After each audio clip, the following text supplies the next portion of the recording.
السلام علیکم ناظرین، میرا نام علی حیدر ہے اور آپ کا شکر گزار ہوں کہ آپ نے میری ویڈیو دیکھنے کے لیے وقت نکالا۔ اس سے پہلے کہ میں ویڈیو کا باقاعدہ آغاز کروں ناظرین، ایک کلپ دکھانا چاہتا ہوں آپ کو جو کہ آج کل بہت وائرل ہے، آج پورا دن وائرل رہا۔ ایک ویل مچھلی نے ایک آدمی کو نگل لیا اور 5 سیکنڈ کے بعد واپس اگل بھی دیا۔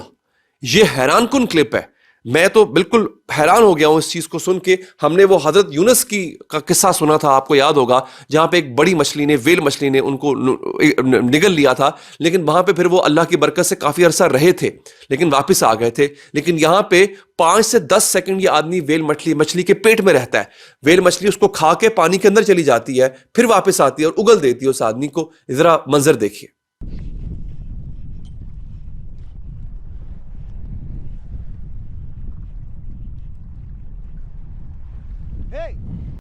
یہ آپ نے منظر دیکھا دوستو، یہ حیران کر دینے والا منظر ہے۔ یہ تو خیر چونکہ آج کی ایک وائرل ویڈیو تھی اس لیے میں نے اس کا ذکر آپ سے کیا۔ اب ہم باقاعدہ اپنے ویلاگ کو آگے بڑھاتے ہیں۔ ایک تو یہ کہ اسرائیل کے اندر بنجامن نیتن یاہو کو اس کے اپنے ساتھیوں کی طرف سے انتہائی ٹف ٹائم کا سامنا ہے۔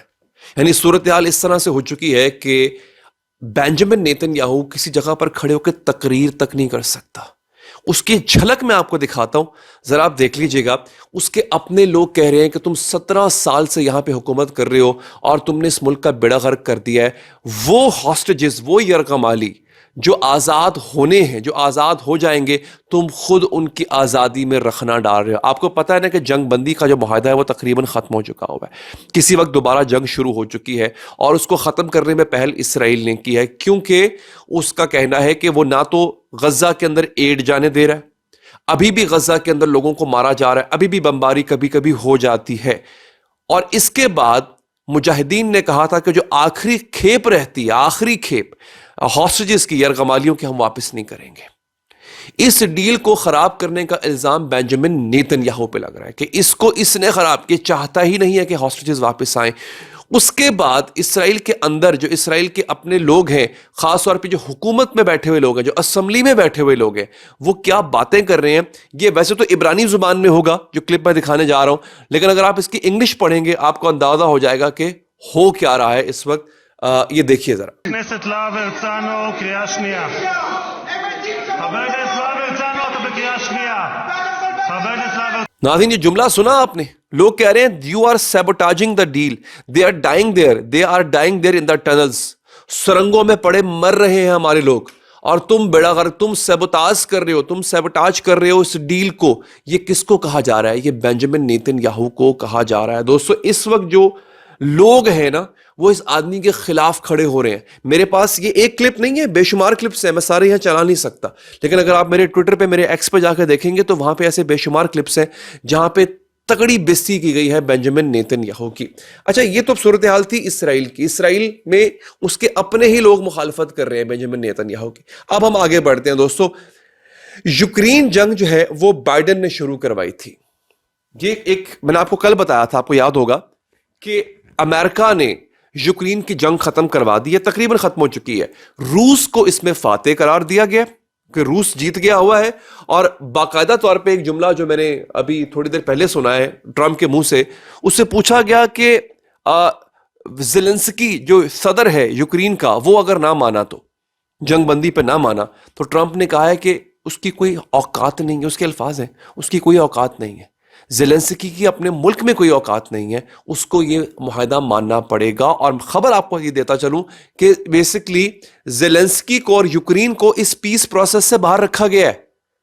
امریکہ، یورپ اور روس یہ آپس میں بیٹھ کے بات کریں گے، جس ملک سے جنگ ہو رہی ہے وہ بیٹھ کے بات ہی نہیں کرے گا، یوکرین کو اس سے باہر رکھا گیا۔ دوسری خبر یہ آئی ہے کہ زیلنسکی نے اعلان کیا ہے کہ ہم ایسے کسی پیس پروسیس کو نہیں مانتے، میں جنگ بندی پہ عمل نہیں کروں گا۔ بیسکلی تو اس کی گیدڑ بھپکی ہے۔ اگر روس جنگ بندی پہ عمل کرے گا، امریکہ عمل کروائے گا، تو یوکرین کی جرت ہی نہیں ہے کہ وہ جنگ بندی کے معاہدے پہ عمل نہ کرے۔ تو اس وقت یوکرین کی جنگ جو ختم ہوئی ہے وہ پیوٹن اور ٹرمپ کی دوستی پہ آگے ختم ہوئی ہے، اور یہ بات خود ٹرمپ نے تھوڑی دیر پہلے میڈیا ٹاک کی، اس نے کہا ہے کہ اگر میں ہوتا، بائیڈن کی بجائے اگر میں ہوتا تو کبھی جنگ ہوتی بھی نہ۔ بھلے کیوں؟ کیونکہ روس کو اکسایا گیا۔ بائیڈن نے کہا تھا کہ یوکرین نیٹو کا حصہ بنے گا، اس بات پہ روس بپھرا اور روس نے حملہ کر دیا یوکرین پہ۔ جب یورپی یونین بنی تھی اور جب نیٹو بنی تھی تو روس نے باقاعدہ طور پہ یہ وعدہ لیا تھا کہ نیٹو سے کہ وہ ممالک جو میرے ارد گرد ہے جن کی سرحد مجھ سے ملتی ہے وہ نیٹو کا حصہ نہیں بنیں گے. یوکرین بھی اس وعدے کا حصہ تھا, لیکن پھر اس کے بعد بائیڈن ایڈمنسٹریشن نے یوکرین کو پمپ کیا کہ کوئی بات نہیں, میں تمہارے پیچھے کھڑا ہوں, تمہیں نیٹو کا حصہ بناؤں گا, تم روس کے ساتھ پنگے لو. پھر جب اس سے پنگے لیے تو پھر روس نے حملہ کیا. یہ ہوا تھا. ٹرمپ کہتا ہے میں ہوتا تو میں کبھی بھی روس سے یہ جھوٹا وعدہ نہ کرتا کہ تمہیں ہم نیٹو کا حصہ بنائیں گے, اور یہی بات تھوڑی دیر پہلے نیٹو کے سیکرٹری جنرل نے کر دی ہے. اس نے کہا ہے کہ ہم نے یوکرین سے کبھی وعدہ نہیں کیا تھا, کبھی وعدہ نہیں کیا تھا کہ تمہیں نیٹو کا ممبر بنائیں گے. بیسکلی تو ایک طرح سے نیٹو نے پیٹ میں چھرا گھوم دیا پکڑ کے. NATO secretary general Mark Rutte says Ukraine was never promised a membership in NATO. جس آس پہ اس نے روس پہ حملہ کیا تھا کہ مجھے نیٹو کا ممبرشپ بنا لیا جائے گا, وہ آس ہی ٹوٹ گئی اس کی ساری کی ساری. اچھا, اب آخری چیز جو میں بتانا چاہتا ہوں آپ کو ناظرین, وہ ہے ٹرمپ کا کینیڈا پہ حملہ. ایک اور حملہ, کمال کا حملہ کیا ہے. وہ کہتا ہے کہ میں کینیڈا کو ایک بہترین آفر دینے جا رہا ہوں, اور وہ یہ ہے کہ وہ امریکہ کی 51st اسٹیٹ بن جائے. اور آپ کو پتا ہے مزے کی بات بتاؤں, یہاں پہ میرے پاس ایک کلپ ہے, وہ شاید میں نکال پاؤں اگر. باقاعدہ طور پہ ٹرمپ نے گورنر کہہ کے مخاطب کیا ہے اس کو, جسٹن ٹروڈو کو. یہ بڑی اہم چیز ہے جو میں بتا رہا ہوں آپ کو. گورنر کہہ کے مخاطب کیا جسٹن ٹروڈو کو.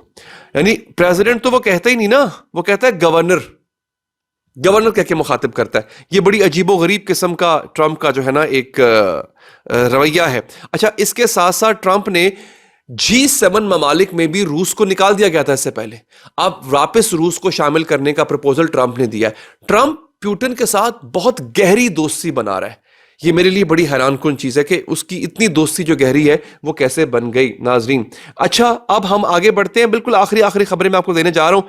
پرائم منسٹر مودی اس وقت موجود ہیں امریکہ میں جب میں ویڈیو بنا رہا ہوں.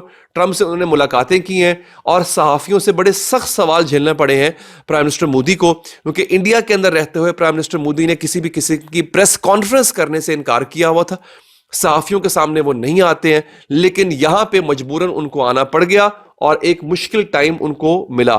اب یہ پوری کی پوری ویڈیو میرے ٹویٹر اکاؤنٹ پہ موجود ہے ناظرین, آپ جا کے دیکھ سکتے ہیں.